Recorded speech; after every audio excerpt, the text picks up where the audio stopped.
영상에서는 HTML이라는 언어의 기본적인 문법에 대해서 먼저 알아보도록 하겠습니다. HTML은 언어입니다.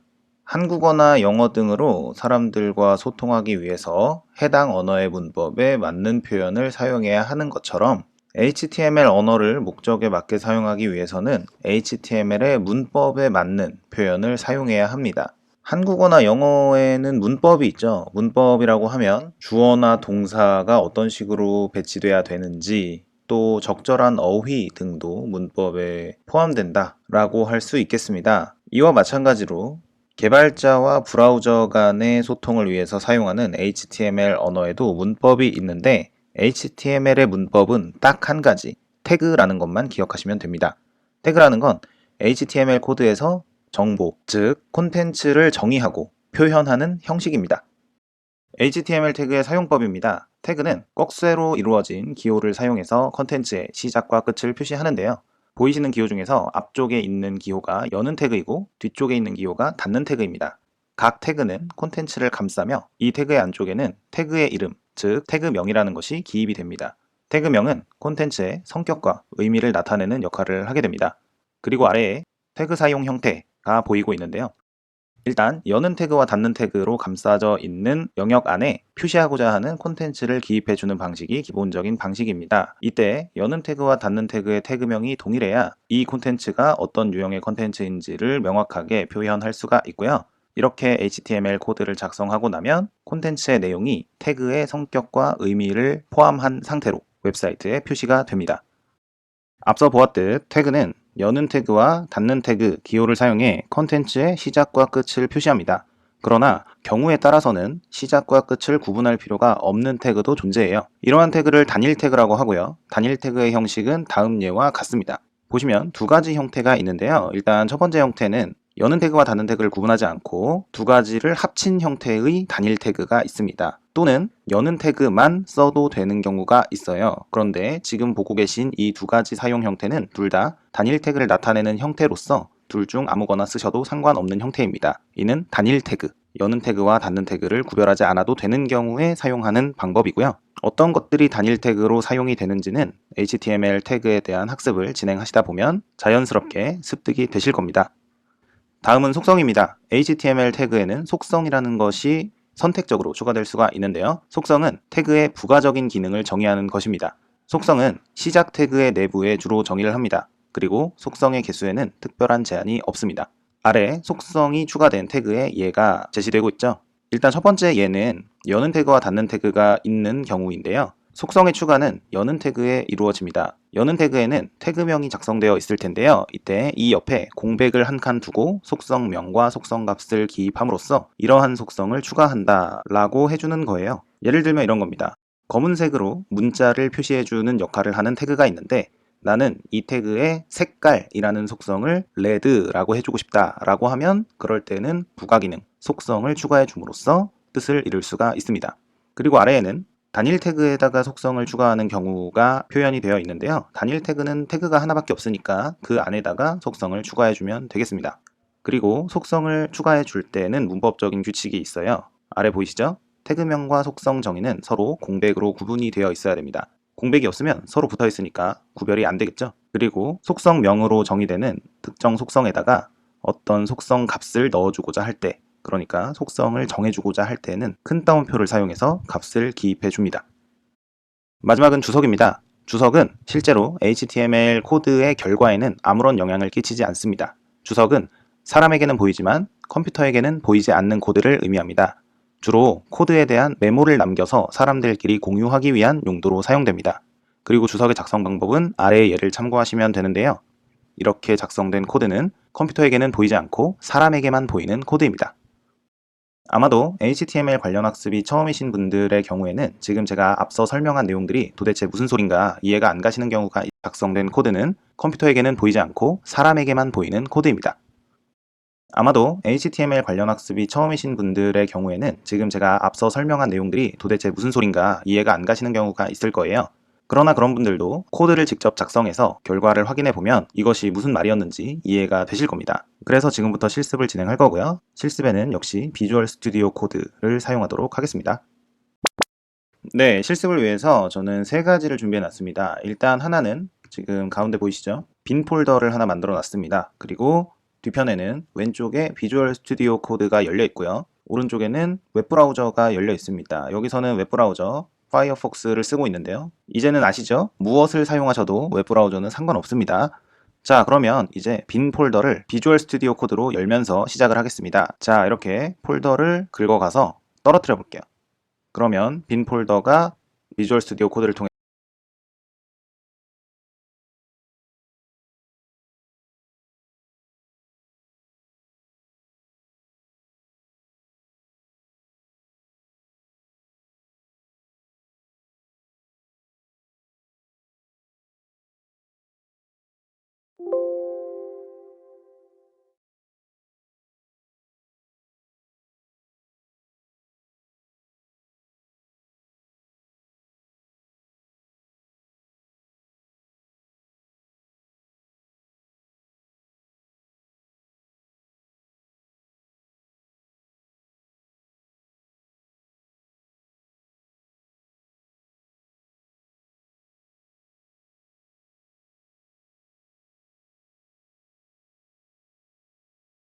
통해서 열린 것을 확인하실 수가 있습니다. 이름이 똑같죠?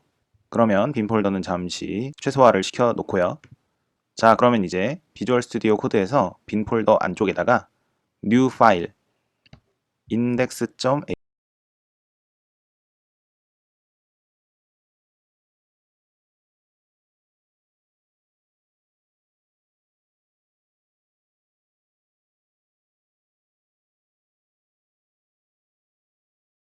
index.html 이라고 하는 파일을 추가해 보도록 하겠습니다. 그러면 HTML 문서가 만들어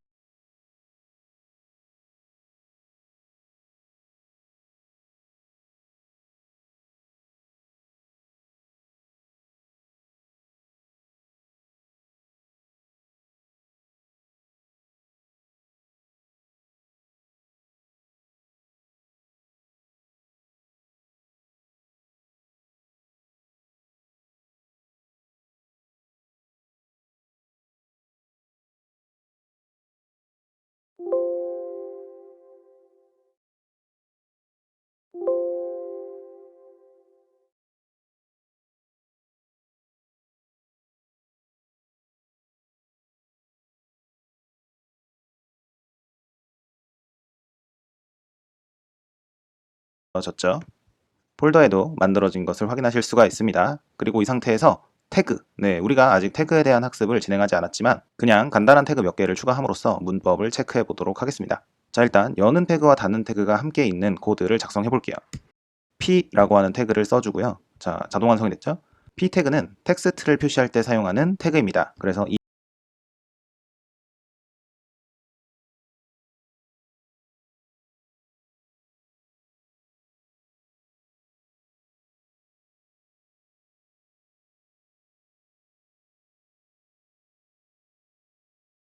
이 안에는 내가 쓰고 싶은 텍스트를 써주면 돼요. 인사말을 써보도록 하겠습니다. 네, 헬로라고 쓰여져 있는 게 보이시죠? 헬로라고 쓰여져 있는 p 태그, 여는 태그와 닫는 태그로 헬로를 감싼 태그를 만들어 주었습니다. 그리고 이 상태에서 제가 브라우저를 통해서 HTML 문서를 열어볼게요. 이렇게 열어보겠습니다. 네, 그랬더니 헬로라고 텍스트가 웹브라우저에 표시되는 것을 확인할 수가 있습니다. p 태그는 간대없고 헬로라는 콘텐츠만 표시가 되어 있죠. 자, 그러면 여는 태그와 닫는 태그가 있는 또 다른 태그 한 번만 더 사용해 보도록 하겠습니다. 스트롱도 p처럼 글자를 표시하고 싶을 때 사용할 수가 있는 태그인데요. 다만 스트롱은 p랑 조금 차이가 있습니다. 어떤 차이가 있는지 세로 고침을 한번 해볼게요. 네, 세로 고침을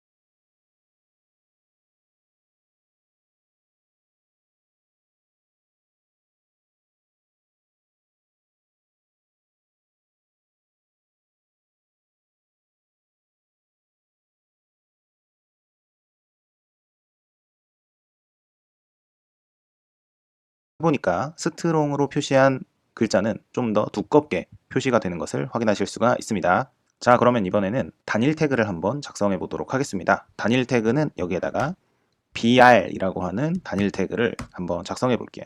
그리고 새로 고침. 네, br 태그를 사용했더니 p 태그를 이용해서 작성한 헬로와 스트롱 태그를 사용해서 작성한 헬로 사이가 벌어진 것을 확인할 수가 있습니다. 그러면 br 태그를 한번 다시 써볼까요? 하나, 둘, 셋. 네, br 태그가 총 4개 있는 상태입니다. 그리고 저는 여기다가 단일 태그의 또 다른 형태, 슬래시가 포함된 형태를 섞어서 사용을 해볼게요. 자, 새로 고침합니다. 네, 보이시죠? 그랬더니 br 태그 4번으로 인해서 헬로와 헬로 사이 간격이 더 벌어진 것을 확인하실 수가 있습니다. 자, 그러면 여기에 이번에는 속성이라는 것을 추가해 보도록 하겠습니다. 속성의 문법 기억나시나요? 속성은 태그 중에서 여는 태그의 안쪽에다가 태그명 옆에 공백을 두고 작성한다 라고 했어요. 그리고 저는 여기에서 스트롱 태그에다가 스타일이라는 속성을 지정하도록 하겠습니다. 속성을 지정할 때는 따옴표로 값을 넣어준다 라고 했죠. 그리고 저는 여기에다가 컬러는 레드다 라는 속성 값을 추가해 줬습니다. 그리고 확인해 보면 네, 색깔이 빨간색으로 바뀐 것이 보이실 거예요. 속성은 이런 식으로 사용하는 겁니다. 여기에 대한 자세한 학습도 아직은 나중 문제겠죠? 자, 그러면 마지막으로 주석을 한번 사용해 보도록 하겠습니다. 주석은 기호가 있었죠? 자, 이렇게 4개의 기호가 시작이고요. 뒤에 있는 3개의 기호가 주석의 끝입니다. 그리고 저는 여기다가 코드를 작성해 보도록 할게요. 네, 보시다시피 제가 1번 줄에다가 써놓은 hello라는 p 태그 내용을 그대로 여기다 써놓은 것을 확인하실 수가 있습니다. 그러나 이 코드는 주석으로 제가 만들어 놨기 때문에 코드에 아무런 영향을 주지 못해요. 제 눈에는 보이지만 컴퓨터에게는 안 보입니다. 따라서 새로 고침을 아무리 해도 hello라는 텍스트는 추가되지 않는 것을 확인할 수가 있습니다. 네, 이렇게 해서 태그의 기본적인 표기법과 속성을 추가하는 방법, 그리고 주석의 사용 방법까지 확인해 봤습니다. 이번 영상의 내용을 정리해 보도록 하겠습니다. HTML은 태그를 사용해서 콘텐츠를 표시하는 언어입니다. 태그는 콘텐츠를 감싸는 역할을 하고요. 콘텐츠의 성격과 의미를 부여합니다. 또한 태그에는 속성을 통해 부가적인 기능을 정의할 수 있습니다. 그리고 주석은 사람에게는 보이지만 컴퓨터에게는 보이지 않는 코드입니다. 때문에 주석은 개발자를 위한 메모 용도로 많이 사용하는 코드입니다. 이번 영상은 여기까지입니다. 이제 HTML의 기본적인 문법을 알아봤으니까 다음 영상부터는 HTML 코드를 작성하기 위한 태그의 종류들 그리고 세부적인 기술 등을 알아보는 시간. 이번 시간에는 HTML 코드를 작성하기 위해서 미리 갖추어야 할 HTML 문서의 기본 구조에 대해서 알아보도록 하겠습니다. 일반적으로 HTML 문서는 다음과 같은 기본적인 구조를 가집니다. 현재 화면에는 HTML 문서 기본 구조 코드를 캡처한 이미지가 보이는데요. 코드를 먼저 작성해보고 여기에 대해서 세부적인 설명을 이어가도록 하겠습니다. 자, 그러면 바로 비주얼 스튜디오 코드를 열고 문서 구조 작성 시작해 보겠습니다. 네, 지금 보시면 index.html 이라고 이름 붙여진 HTML 문서를 비주얼 스튜디오 코드로 열어둔 것을 확인할 수가 있습니다. 그리고 저는 여기에 프레젠테이션을 통해서 확인했던 HTML 기본 문서 구조를 작성하도록 하겠습니다. 설명과 함께 천천히 작성할게요. 일단 제일 윗줄에는 단일 태그가 하나 들어갑니다. 단일 태그의 이름은 느낌표와 함께 doctype이라는 이름을 가집니다. 이것은 이 문서가 HTML 최신 표준 문법으로 작성된 문서이다 라는 의미의 태그입니다. 그리고 그 다음에는 HTML이라고 하는 태그가 오겠습니다. HTML 닫는 태그가 자동 완성됐죠. 그리고 이 태그의 의미는 HTML 문서의 시작과 끝이라는 의미예요. 그래서 이 안에 들어가는 내용이 HTML 문서의 내용이 되는 것입니다. 그리고 그 내용들 또한 여러 가지 종류의 태그로 구성이 될 수 있어요. 즉, 태그 안에는 태그가 포함이 될 수가 있는데요. 이때 우리는 헤드라는 태그와 body라는 태그를 추가해 주도록 하겠습니다. 자, 그런데 여기에서 특이한 점을 발견하신 분들이 계실 거예요. 뭐냐면 HTML이라는 태그 안에 헤드와 body라고 하는 태그가 포함되는 것을 확인하였는데요. 이때 포함 관계를 나타내주기 위해서 헤드 태그와 바디 태그의 앞에 몇 칸씩 들여쓴 간격이 있다라는 점이에요. 이를 두고 들여쓰기라고 부르는데요. 들여쓰기는 어떤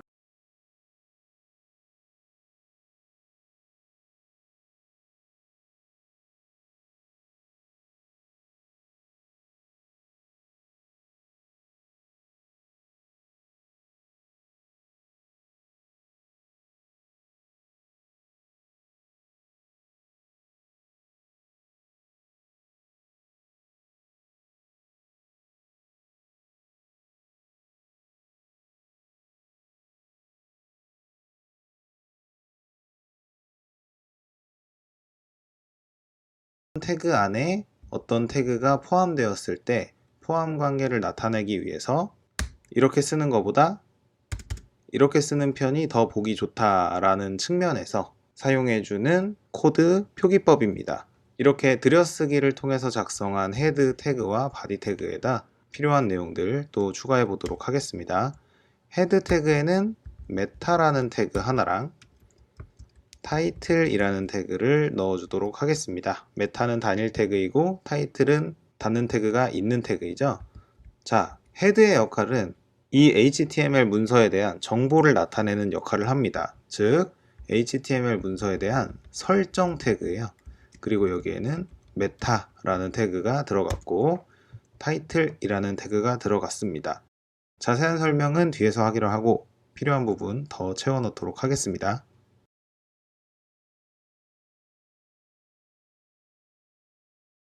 네, 이렇게 헤드 태그의 내용을 완성했고요. 바디 태그는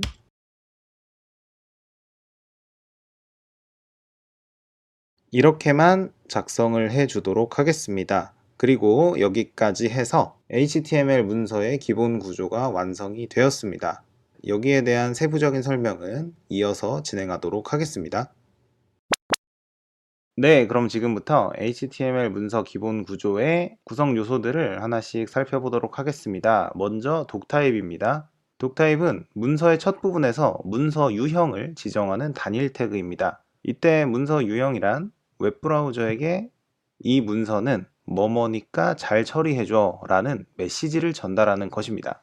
우리가 학습하고 있는 HTML은 첫 등장을 한 이후에 시간이 흐르면서 버전 변경이라는 걸 해왔는데요. 현재 이 시점에 표준으로 사용되고 있는 HTML 버전을 사용하기 위해서 적어주는 타입이 바로 소문자로 쓰여진 HTML인 것입니다. 그래서 위와 같이 쓴 것이고요.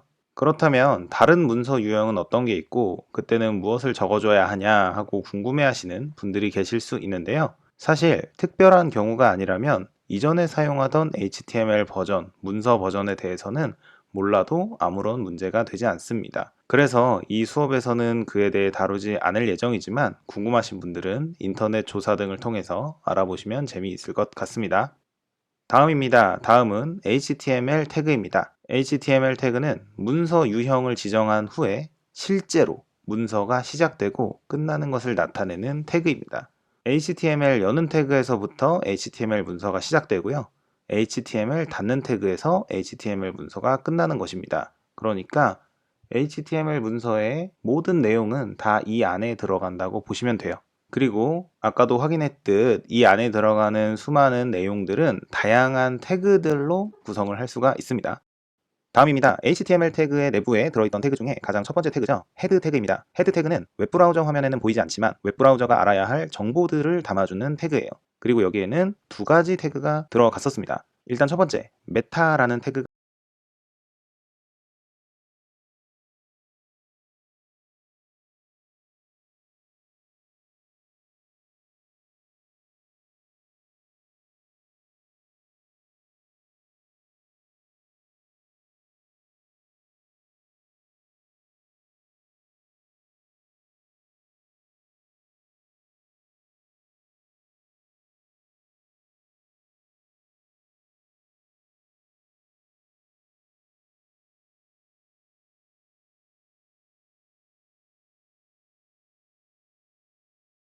있었는데요.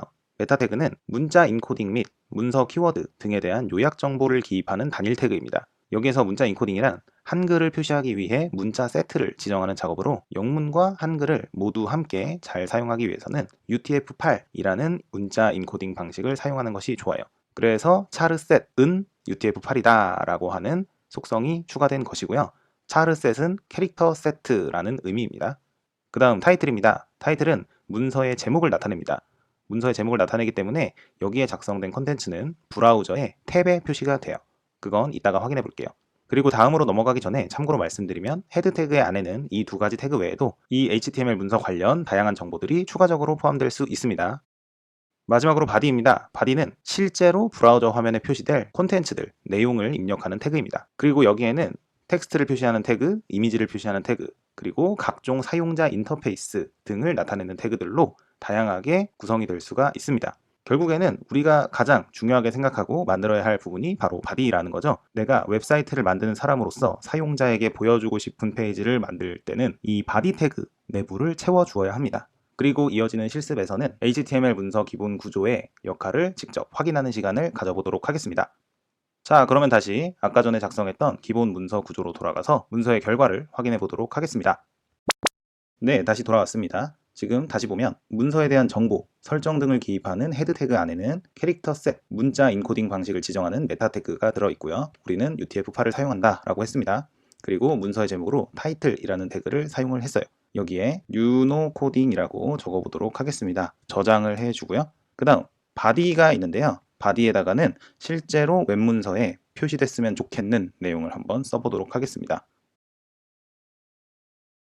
네, 열심히 해봐용 이라고 제가 한번 써봤고요. 자, 그러면 지금의 내용을 저장한 상태에서 웹브라우저를 통한 결과 한번 확인해 보도록 하겠습니다.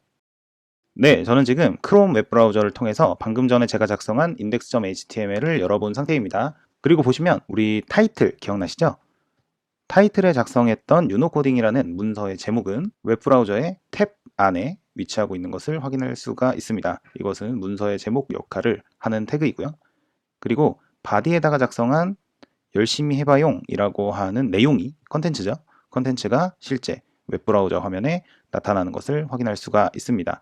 이렇듯 바디에 작성한 내용이 실제 웹브라우저에 표시되어 사용자에게 제공되기 때문에 우리는 바디 태그를 채울 수 있도록 학습을 진행해야 하고요. 앞으로 그러한 학습을 계속해서 진행해 볼 예정입니다. 마지막으로 오늘의 내용을 정리하겠습니다. HTML 코드를 작성할 때는 기본 문서 구조를 마련한 다음에 작성하는 것이 일반적입니다. 들여쓰기라는 것을 통해서 태그 간의 포함 관계를 나타냅니다. 이는 가독성에 도움이 되는 표기법인데요. 그러나 문법 이번 시간에는 웹브라우저 화면에 텍스트를 표시하는 태그들에 대해 알아보도록 하겠습니다. 먼저 문단 표시입니다. 문단이란 글을 내용상 끊어서 구분한 하나하나의 토막글을 의미하는 표현이죠. P태그는 문단 요소를 나타내는 태그로서 가장 많이 사용되는 텍스트 태그입니다. 하나의 P태그는 하나의 문단을 표현하고요. 문단과 문단 사이에는 공백이 있습니다. 아래에 예시가 보이시죠?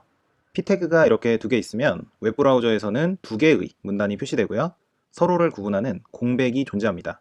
그리고 곧 실습을 통해서 이를 직접 확인해 보겠습니다. 다음은 제목입니다. H태그는 제목 요소를 나타내는 태그입니다. 숫자와 함께 사용되고요. 숫자 1일 때 가장 크고 6일 때 가장 작습니다. 아래 예시를 보시면 같은 내용의 H태그가 총 6개 있는 것을 확인하실 수 있는데 각 태그의 숫자가 서로 다릅니다. 그리고 그에 따라 제목 텍스트의 크기가 서로 다름을 확인하실 수 있습니다. 오른쪽이 웹브라우저 화면 캡처인 거겠죠? 이번엔 수평선 태그입니다. HR 태그는 수평선을 표시하는 태그입니다. 수평선은 주제를 변경할 때나 또는 내용을 구분하기 위해서 주로 사용되는 태그입니다. 그리고 아래 예시를 보시면 아시겠지만 HR 태그는 단일 태그로서 닫는 태그를 따로 표시해주지 않아도 되고요. 단일 태그만 표시해도 수평선이 브라우저 화면에 나타납니다. 자, 그러면 이제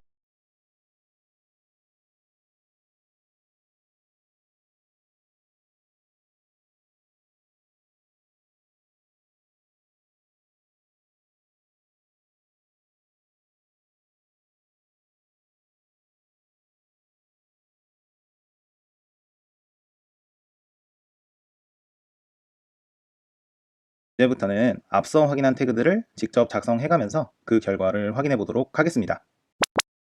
일단 시작은 HTML 문서 기본 구조와 크롬 웹브라우저를 준비한 상태에서 시작하도록 하겠습니다. 지금 현재 웹브라우저에 실제로 내용을 표시하는 바디 태그가 비어있죠. 여기에 방금 전 학습한 세 종류의 태그를 채워서 한번 결과물을 만들어 보도록 하겠습니다.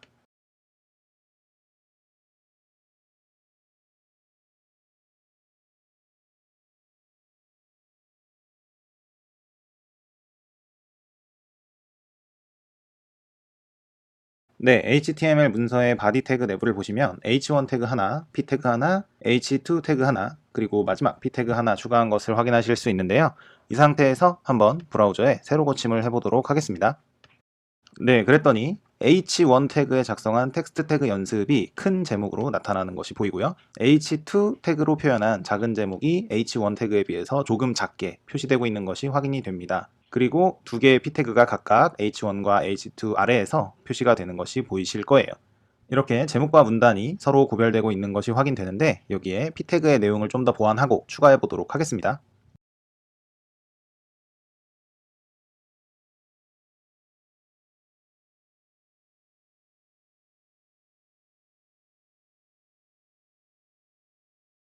네, 코드를 보시면 제가 p 태그 두 개를 추가한 것이 보이실 거고요. 여기에는 제가 p 태그는 하나의 문단을 나타내고 따라서 하나의 p 태그는 자기만의 영역을 가집니다 라고 표시한 것이 보입니다. 그리고 여기에 세로 고침을 하면 네, 이렇게 하나의 p 태그가 자기만의 영역을 가지고 위아래로는 적당한 크기의 공백을 표시하고 있다라는 것을 확인할 수 있습니다. 그리고 마지막으로 이렇게 작은 제목에 해당하는 텍스트와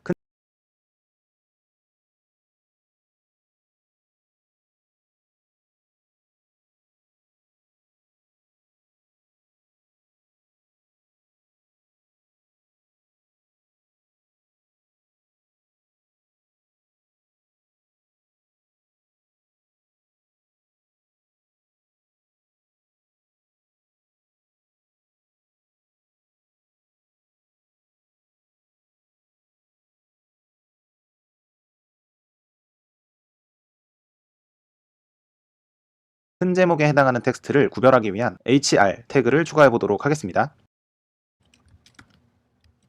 네, H2 태그가 시작하기 전에 HR 태그를 하나 추가한 것을 확인할 수 있고요. 이 상태에서 세로 고침을 하면 이렇게 수평선이 표시되어 서로의 영역이 구별됨을 확인할 수가 있습니다. 그리고 HR 태그는 단일 태그이므로 이렇게 여는 태그를 하나만 써주어도 되고요. 아니면 태그의 뒤에다가 슬래시로 닫혔다는 표시를 해주어도 되겠습니다. 이러나 저러나 이것은 단일 태그가 맞습니다. 이어서 텍스트를 표시할 때 알아두어야 할 HTML 텍스트의 특징에 대해 알아보도록 하겠습니다. 우리 키보드 입력 중에서 엔터나 스페이스의 역할을 잘 알고 계실 텐데요. 일반적으로 엔터는 줄바꿈을 의미하는 입력이지만 HTML 코드에서는 이를 무시합니다. 즉, 엔터를 쳐도 줄바꿈을 하지 않는다라는 말이고요. 또한 스페이스를 통한 공백도 한 번씩밖에 인정되지 않습니다. 그러니까 아래에 보이는 예시의 두 코드 중에 두 번째 거는 완전히 공백 천지로 엉망진창 문단이 되어 있잖아요. 그러나 이 HTML의 코드를 브라우저에서 확인하면 밑에 보이는 것처럼 첫 번째 p 태그를 썼을 때나 두 번째 p 태그를 썼을 때 별 차이가 없다 라는 이야기입니다.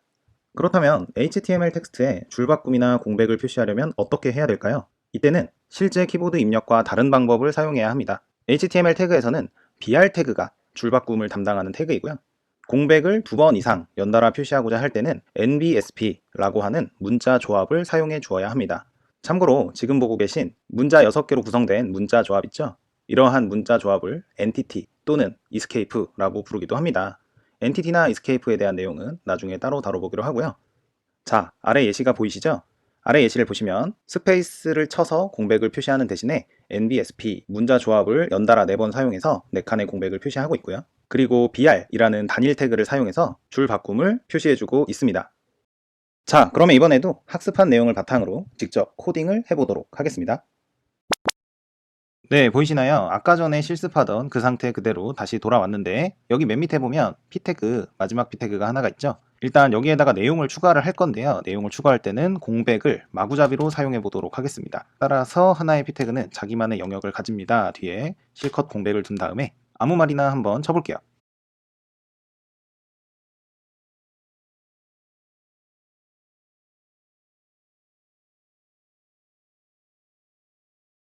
네, 이렇게 p 태그에 추가적인 내용을 많이 작성을 했는데요. 중간중간에 공백, 엔터를 통한 공백도 있고 스페이스를 통한 공백도 포함이 되어 있습니다. 이 상태에서 새로 고침을 해볼게요. 그랬더니 공백이 거의 반영이 되지 않은 것을 확인할 수가 있습니다. 공백은 엔터를 치나 스페이스를 연달아 여러 번 치나 결과적으로 브라우저에서는 스페이스 하나로 그냥 처리가 되는 거예요.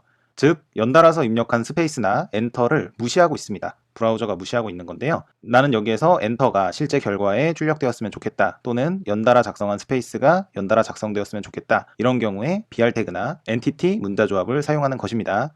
그 전에 한 가지 짚고 넘어가자면, 여기 제가 방금 작성한 내용을 포함한 p 태그 하나가 있죠. 여기에는 많은 문자가 포함되어 다량의 내용을 출력하고 있지만 결국은 하나의 p 태그에 들어있는 내용이기 때문에 이렇게 하나의 p 태그는 한 몸을 이루고 있는 것을 확인할 수가 있습니다. 이 점도 놓치지 마시고요. 그러면 BR 태그와 문자 조합 적절하게 한번 넣어보도록 하겠습니다.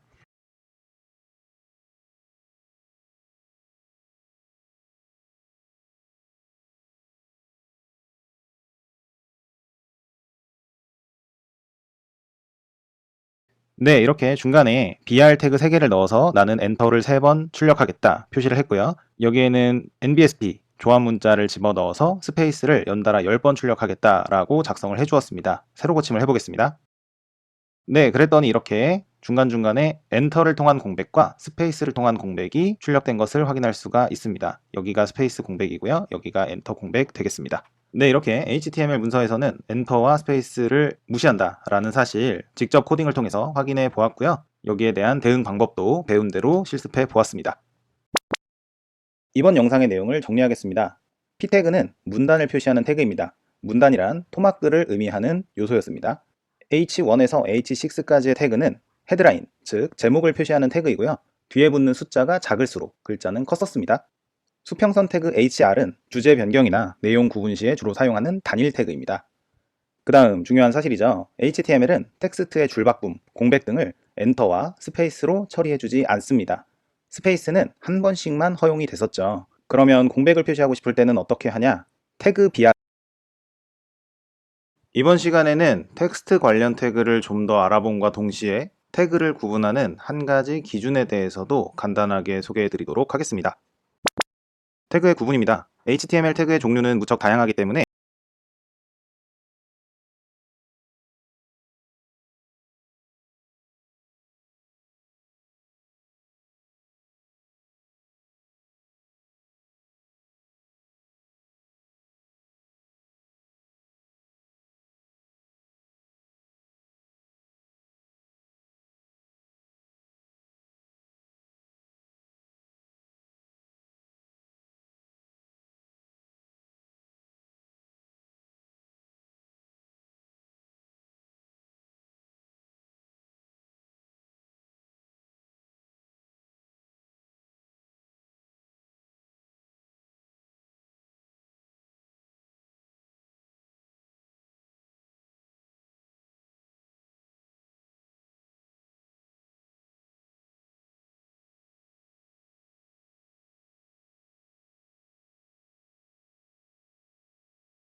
여러 가지 기준으로 다양하게 구분할 수가 있는데요. 여기에서는 블록 레벨 요소를 만드는 태그와 인라인 요소를 만드는 태그로 구분하고 그 차이를 알아보겠습니다.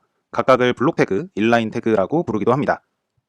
먼저 블록 레벨 요소는 자기가 속한 영역의 너비를 모두 차지하여 블록을 형성하는 요소를 의미하고요.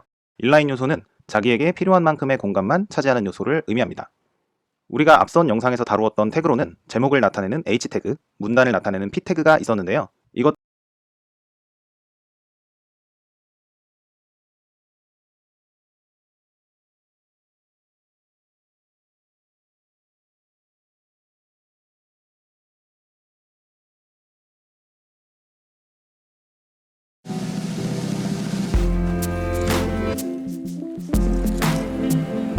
네, 이번 시간에는 웹 퍼블리셔의 역할과 과거와 현재, 그리고 미래에 대해서 이야기해 보려고 하는데요.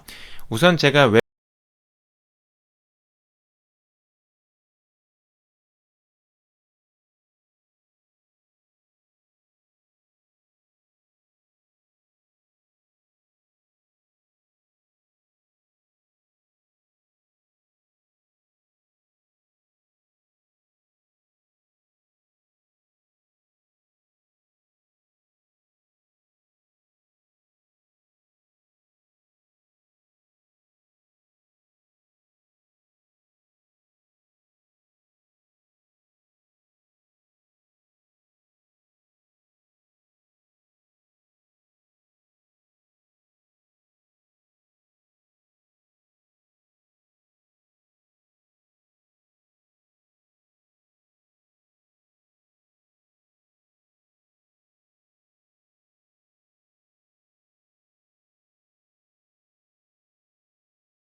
웹 퍼블리셔가 아니다 보니까 약간 한 걸음 뒤에서 제3자의 관점으로 좀 바라본 시각이라고 이해를 해주시면 되겠습니다. 먼저 웹 퍼블리셔의 역할을 정의를 해보려고 하는데요. 저희가 사이트를 만드는 과정을 살펴보면은 어떤 아이디어가 생기면은 그 아이디어에 대해서 설계를 하고 디자인을 하고 퍼블리싱을 하고 개발하는 과정으로 이루어지게 돼요. 이걸 실제 화면을 보면서 설명을 드려보면요. 이렇게 디자이너가 디자인을 먼저 하죠. 뭐 포토샵을 사용하는 경우도 있고 요즘에는 피그마나 뭐 스케치나 XD를 사용하는 경우도 많이 있어요. 근데 이건 단순 이미지이기 때문에 저희가 이제 이 이미지를 가지고 바로 개발을 들어갈 수가 없잖아요. 그렇기 때문에 이제 개발을 할 수 있도록 구조화하는 작업이 필요한데 이제 그 부분을 이제 웹 퍼블리싱이라고 이야기를 합니다. 웹 퍼블리싱.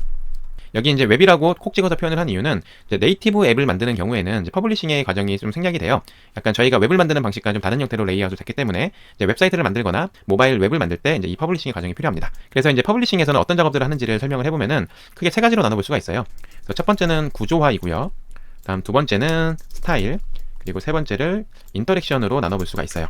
그래서 각각에 대한 개념을 설명을 드려보면은 구조화 같은 경우는 이제 이렇게 이미지로 된 디자인을 실제로 이제 웹에서 작동하는 형태로 이제 구조를 잡는다라고 이해를 해주시면 돼요. 그래서 구조화 단계에서는 HTML을 사용하고요. HTML을 통해서 전체적인 구조를 잡고 또 레이아웃을 잡게 됩니다. 이런 식으로 이제 이미지로 된 부분을 이렇게 구조를 잡아가는 거예요. 이제 우측 영역과 뭐 좌측 영역, 그리고 또 상단 영역과 하단 영역. 지금 간단하게 이렇게 잡았지만 실제로는 이런 텍스트 영역들을 다 이제 쪼개가지고 최소 단위까지 구조를 잡게 됩니다. 다음은 이제 스타일 쪽인데요. 여기는 이제 CSS와 관련이 있는데 각각에 대한 이제 디자인 요소를 입히는 거예요. 그래서 폰트의 경우에는 뭐 컬러라든지 이렇게 껍데기만 만들어 놓는 경우들도 있는데 보면 돼요. 그러니까 이런 것들을 CSS와 관련이 있는 간단하게 이렇게 잡았지만 실제로는 이런 텍스트 영역들을 다 이제 쪼개가지고 최소 단위까지 구조를 잡게 됩니다. 다음은 이제 스타일 쪽인데요. 여기는 이제 CSS와 관련이 있는데 있어요. 그래서 각각에 대한 첫 번째는 구조화이고요. 다음 두 번째는 스타일, 그리고 세 번째를 인터랙션으로 나눠볼 수가 있어요. 그래서 각각에 대한 개념을 설명을 드려보면은 구조화 같은 경우는 이제 이렇게 이미지로 된 디자인을 실제로 이제 웹에서 작동하는 형태로 이제 구조를 잡는다라고 이해를 해주시면 돼요. 그래서 구조화 단계에서는 HTML을 사용하고요. HTML을 통해서 전체적인 구조를 잡고 또 레이아웃을 잡게 됩니다. 이런 식으로 이제 이미지로 된 부분을 이렇게 구조를 잡아가는 거예요. 이제 우측 영역과 뭐 좌측 영역, 그리고 또 상단 영역과 하단 영역. 지금 간단하게 이렇게 잡았지만 실제로는 이런 텍스트 영역들을 다 이제 쪼개가지고 최소 단위까지 구조를 잡게 됩니다. 다음은 이제 스타일 쪽인데요. 여기는 이제 CSS와 관련이 있는데 각각에 대한 이제 디자인 요소를 입히는 거예요. 그래서 폰트의 경우에는 뭐 컬러라든지 크기라든지 뭐 자간, 행간 이런 것들을 지정을 하게 되고요. 각각의 버튼의 스타일과 이런 입력 필드의 박스 스타일, 뭐 힌트 메시지 이제 이런 여러 가지 스타일을 제어하는 부분이 CSS라고 보시면 돼요. 그리고 인터랙션은 저희가 자바스크립트를 줄여서 JS라고 많이 얘기하는데요. 자바스크립트를 주로 활용하는 영역이고요. 여기 보시는 것처럼 뭔가 밸리데이션 메시지가 보여지거나 아니면 여기에 뭔가 롤링되는 이미지를 넣거나 이제 이런 인터랙션들을 작업을 하게 됩니다. 그래서 웹 퍼블리싱 단계에서는 본격적으로 이제 개발 작업을 들어가기 전에 약간 사이트 형태를 이제 만들어 놓는다고 보시면 돼요. 그래서 저희가 프로토타입을 만들 때도 이제 데이터 연동 없이 이렇게 껍데기만 만들어 놓는 경우들도 있는데 그 부분도 웹 퍼블리싱의 일종이라고 보셔도 될 것 같습니다. 그래서 이제 개발 단계에 들어가게 되면은요. 먼저 서버와 데이터베이스를 설계하고 세팅을 하고요. 그다음 백엔드 개발과 이제 프론트엔드 개발을 같이 이제 진행을 하면서 이제 프론트엔드 개발 쪽에서 이제 퍼블리싱된 화면하고 연결하는 부분들을 진행을 하게 되고 이렇게 코딩을 통해서 실제로 작동하는 이제 웹페이지가 만들어지게 됩니다. 네, 그래서 이제 웹사이트가 만들어지는 과정을 간단하게 설명을 드렸고요. 그 안에서 웹 퍼블리싱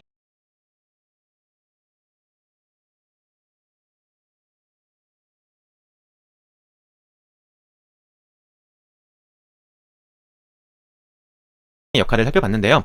이제 좀 더 본격적으로 들어가서 이제 웹 퍼블리싱의 직무가 어떻게 변화를 해왔는지 그 부분에 대해서 살펴보도록 하겠습니다. 먼저 웹 디자이너에 대해서 이야기해 볼 텐데요. 제가 처음에 이제 IT 업계에 들어왔을 때는 이제 웹 디자이너가 그 UI 디자인과 HTML 코딩을 같이 하고 있었어요. 그래서 한번 업무를 적어 보면은 이제 포토샵으로 주로 UI 디자인을 하고 그 다음에 HTML 코딩도 디자이너의 영역이었어요.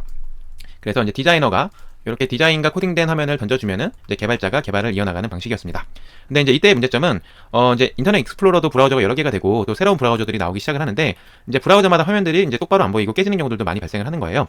그러면서 이제 이때 발생했던 이벤트 중에 하나는 이제 웹 표준이라는 단어가 되게 좀 주목되기 시작했어요. 이 웹표준은 모든 브라우저에서 이제 저희가 의도한 대로 화면이 깨짐없이 잘 보여야 되는 거는 이제 기본으로 가져가고요. 시각장애인이나 청각장애인 아니면 이제 노인 등의 취약계층들도 사이트를 이용함에 있어서 이제 무리 없이 사이트를 잘 이용할 수 있게끔 만들어주는 것들이 이제 이때 대두됐던 내용들이에요. 그다음에 이쯤 해가지고 이제 HTML하고 CSS를 좀 분리하기 시작했던 것 같아요. 그래서 이제 이때 대두됐던 직업이 이제 웹 퍼블리셔, 이제 전문 퍼블리셔가 되게 주목받게 됩니다. 이 시기에는 이제 웹사이트가 굉장히 빠르게 성장하던 시기였기 때문에요. 대기업부터 뭐 공공기관 등에서도 이제 사이트들을 계속해서 런칭을 해나가는데 그러다 보니까 이제 웹 표준이 굉장히 주목받고 있었어요. 그래서 이제 퍼블리셔 쪽이 적어서 이제 국비 지원 교육을 받고서 막 참여를 하더라도 몸값도 잘 받았던 시기가 있었는데 이제 그때가 이 시기라고 보시면 돼요. 그래서 전문 퍼블리셔의 역할은 우선은 이제 크로스 브라우징. 이제 모든 브라우저에서 이제 정상적으로 잘 보이도록 퍼블리싱을 해야 되고 그 다음에 정보 취약계층도 고려한 이제 퍼블리싱을 해야 했습니다. 그래서 이렇게 해서 이제 시장들은 성장을 해오기 시작을 했고요. 그러다 보니 이제 웹 디자이너 역할도 조금씩 바뀌기 시작했어요. 이제 기존에는 웹 디자이너가 UI 디자인과 HTML 코딩을 같이 했었는데 이제 HTML 코딩이 아니라 정말로 전문적인 퍼블리싱이 필요하게 됐던 거죠. 그러다 보니 디자이너분들도 이제 직무에 분기가 생기기 시작을 했는데요. 약간 시각적인 디자인보다 이제 코딩 쪽에 조금 더 자신이 있고 관심이 있던 분들은 이제 이 시점에 전문 퍼블리셔로 많이 전향을 하셨어요. 그리고 이제 또 UI 디자이너인데 이제 코딩에 별로 관심이 없는 분들은 이제 이 시점에 UX 디자인이라는 게 주요 키워드로 떠올랐거든요. 그래서 UI 디자인과 더불어 이제 UX도 같이 신경을 쓰는 이제 UX 디자인이라는 용어들도 이때 많이 활성화가 됐습니다. 네, 그래서 이제 이렇게 해서 쭉 또 이렇게 흘러오고 있었는데 이제 또 중요한 이벤트가 있었죠. 이제 드디어 앱의 시대가 열리게 됩니다. 앱의 시대가 열리게 됐어요. 그래서 이제 이 위에 있는 프로세스에서 이제 새로운 프로세스가 생기게 돼요. 저희가 전통적인 웹사이트는 이제 웹 퍼블리싱의 과정을 거쳐서 개발을 하게 됐는데 네이티브 앱을 만들 때는 전통적인 퍼블리싱이 아니라 안드로이드 또는 이제 iOS 툴에서 제공하는 약간 레이아웃 에디터를 통해서 이제 구조를 잡기 시작을 했어요. 그래서 이렇게 레이아웃 에디터를 통해서 이제 구조를 잡기 시작을 했고 이 시기로 문값도 잘 받았던 시기가 있었는데 웹 표준이라는 점은 주로 디자이너 사이트가 만들어지는 것도 이제 데이터 연동 여기에 뭔가 롤링되는 이미지를 넣거나 이제 이런 인터랙션들을 작업을 하게 됩니다. 그래서 웹 퍼블리싱 단계에서는 본격적으로 이제 개발 작업을 들어가기 전에 약간 사이트 형태를 이제 만들어 놓는다고 보시면 돼요. 그래서 저희가 프로토타입을 만들 때도 이제 데이터 연동 없이 이렇게 껍데기만 만들어 놓는 경우들도 있는데 그 부분도 웹 퍼블리싱의 일종이라고 보셔도 될 것 같습니다. 그래서 이제 개발 단계에 들어가게 되면은요. 먼저 서버와 데이터베이스를 설계하고 세팅을 하고요. 그다음 백엔드 개발과 이제 프론트엔드 개발을 같이 이제 진행을 하면서 이제 프론트엔드 개발 쪽에서 이제 퍼블리싱된 화면하고 연결하는 부분들을 진행을 하게 되고 이렇게 코딩을 통해서 실제로 작동하는 이제 웹페이지가 만들어지게 됩니다. 네, 그래서 이제 웹사이트가 만들어지는 과정을 간단하게 설명을 드렸고요. 그 안에서 웹 퍼블리싱의 역할을 살펴봤는데요. 이제 좀 더 본격적으로 들어가서 이제 웹 퍼블리싱의 직무가 어떻게 변화를 해왔는지 그 부분에 대해서 살펴보도록 하겠습니다. 먼저 웹 디자이너에 대해서 이야기해 볼 텐데요. 제가 처음에 이제 IT 업계에 들어왔을 때는 이제 웹 디자이너가 그 UI 디자인과 HTML 코딩을 같이 하고 있었어요. 그래서 한번 업무를 적어 보면은 이제 포토샵으로 주로 UI 디자인을 하고 그 다음에 HTML 코딩도 디자이너의 영역이었어요. 그래서 이제 디자이너가 이렇게 디자인과 코딩된 화면을 던져주면은 이제 개발자가 개발을 이어나가는 방식이었습니다. 근데 이제 이때의 문제점은 이제 인터넷 익스플로러도 브라우저가 여러 개가 되고 또 새로운 브라우저들이 나오기 시작을 하는데 이제 브라우저마다 화면들이 이제 똑바로 안 보이고 깨지는 경우들도 많이 발생을 하는 거예요. 그러면서 이제 이때 발생했던 이벤트 중에 하나는 이제 웹 표준이라는 단어가 되게 좀 주목되기 시작했어요.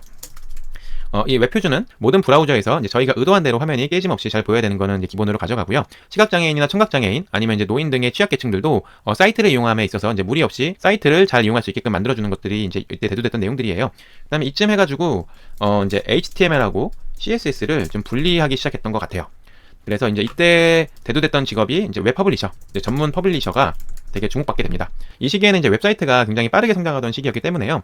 대기업부터 뭐 공공기관 등에서도 이제 사이트들을 계속해서 런칭을 해나가는데 그러다 보니까 이제 웹 표준이 굉장히 주목받고 있었어요. 그래서 이제 퍼블리셔 쪽이 적어서 이제 국비 지원 교육을 받고서 막 참여를 하더라도 문값도 잘 받았던 시기가 있었는데 이제 그때가 이 시기라고 보시면 돼요.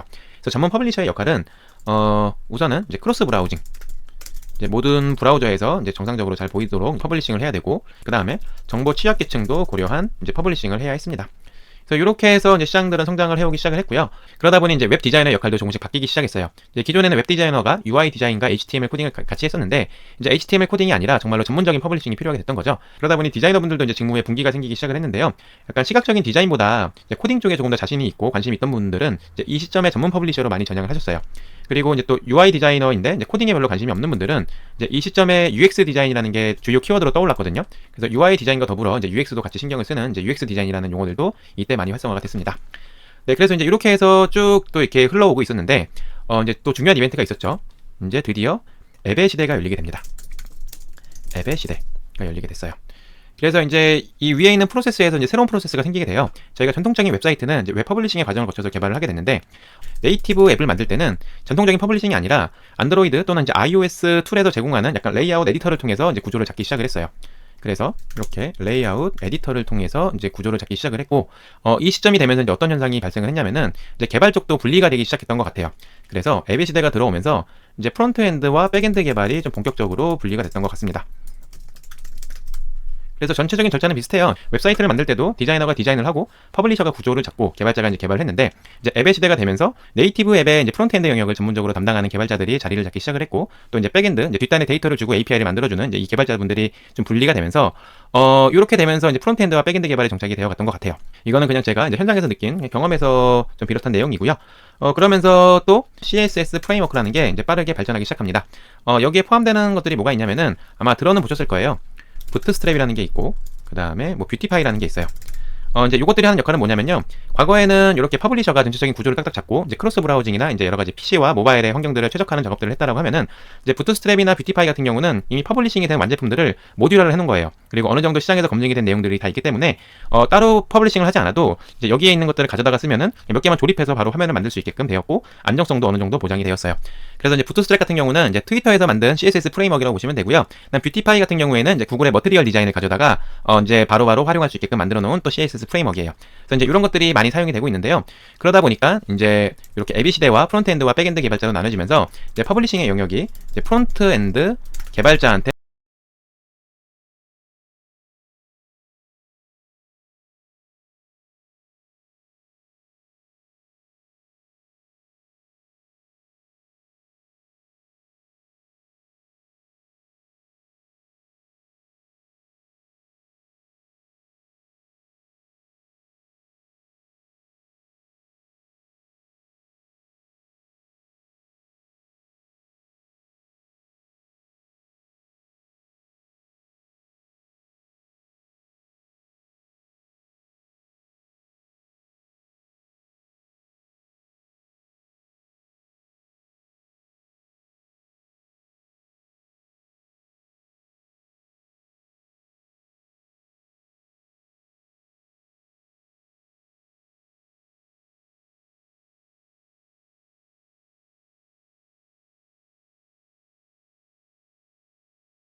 자, 수업 시작하죠. 우리 수업 시작할 때 이렇게 카운트가 나옵니다.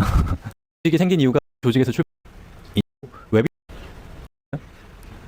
예, 맞습니다. 어떻게 이렇게 잘 맞추세요? 도덕 시험. 안녕하세요. 생활 코딩